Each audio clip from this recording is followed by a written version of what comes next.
नमस्कार दोस्तों, डॉक्टर गोविंद आज फिर आपके साथ में।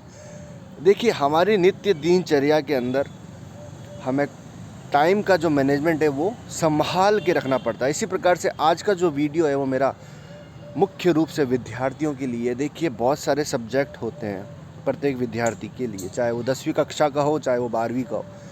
तो प्रायकर क्या होता है, विद्यालय के द्वारा, गुरुओं के द्वारा उन विषयों पर ज़्यादा ध्यान दिया जाता है जो कि प्रायकर कठिन होते हैं, जिसमें समय लगता है। इसी प्रकार से मैं प्रत्येक विद्यार्थी को एक सलाह ये देना चाहूँगा, जो मुझे सुनते हैं, जो मेरी बात मानते हैं। जब कभी भी आप टाइम टेबल बनाते हैं तो प्रायकर 2-3 चीज़ों पे फोकस कीजिए। पहली चीज़ ये है कि आप टाइम टेबल के अंदर उन सब्जेक्ट को पहले दिन के प्रथम समय के अंदर प्राथमिकता दीजिए जो आपको अच्छे लगते हैं, जिसमें आप पढ़ते हो, आपको समय कम लगता है, जिससे वो चीज़ जो है वो आप इंटरेस्ट के साथ में पढ़ोगे और वो आपको जल्दी याद भी हो जाएगी और एक आत्मविश्वास शुरुआती समय में दिन के आने लग जाएगा। उसके बाद में आप उन सब्जेक्ट को पकड़िए जो कि थोड़े हार्ड हैं, जिनमें आपको रुचि कम है। अक्सर होता है, बहुत सारे सब्जेक्ट होते हैं, किसी में रुचि होती है, किसी में नहीं होती है, या किसी में कम होती है। तो जिनमें रुचि कम है उनको पकड़ने का प्रयास कीजिए। उसमें थोड़ा समय ज़्यादा लगेगा क्योंकि आपकी रुचि थोड़ी कम है, उसको याद करने में भी समय लगेगा।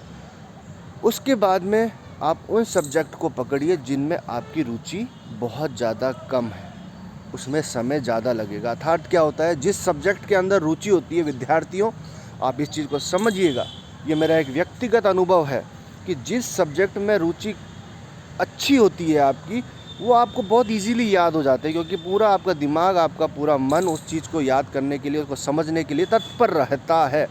पर जो सब्जेक्ट जो होते हैं जिसमें रुचि आपकी कम होती है, उसमें आपका थोड़ा जो रुझान होता है वो कम होता है।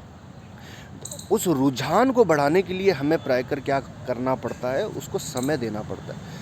तो आप अपना टाइम टेबल जब आप कभी भी बनाएं तो उन सब्जेक्ट को पहले प्राथमिकता दीजिए जो आपको अच्छे लगते हैं। धीरे धीरे करके आप में कॉन्फिडेंस यानी आत्मविश्वास एक डेवलप हो जाएगा शुरुआती दौर में। धीरे धीरे करके जब आपका इंटरेस्ट आगे की तरफ बढ़ेगा उन विषयों के प्रति जिसमें आपका रुझान कम है, उसमें भी आपका स्वतः जो इंटरेस्ट है, रुझान है, वो बढ़ने लग जाएगा।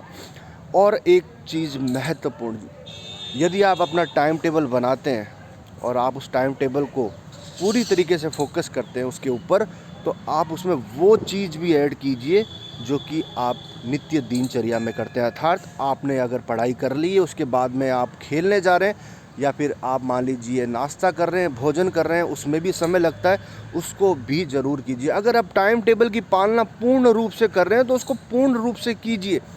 12 घंटे या 16 घंटे आप समय बिताते हैं अपनी विद्या के साथ में, अपनी खेल कूद के साथ में, टीवी के साथ में, अपने मित्रों के साथ में, इन सभी को अपने टाइम टेबल में ऐड कीजिए और उसको प्रयास कीजिए फॉलो करने का। अक्सर क्या होता है, सिर्फ और सिर्फ आप अपने क्या करते हैं, विषयों के बारे में टाइम टेबल के अंदर मैनेज करते हैं, पर आप इन चीज़ों को भी ऐड कीजिए जिससे आपका रुझान उस टाइम टेबल के प्रति बढ़ेगा। और जो ये समस्याएं आती है और जो फ़ोन आते हैं मेरे पास में काफ़ी सारे कि हम टाइम टेबल तो बना लेते हैं पर उसको फॉलो नहीं कर पाते, ये आपके साथ में नहीं होगा।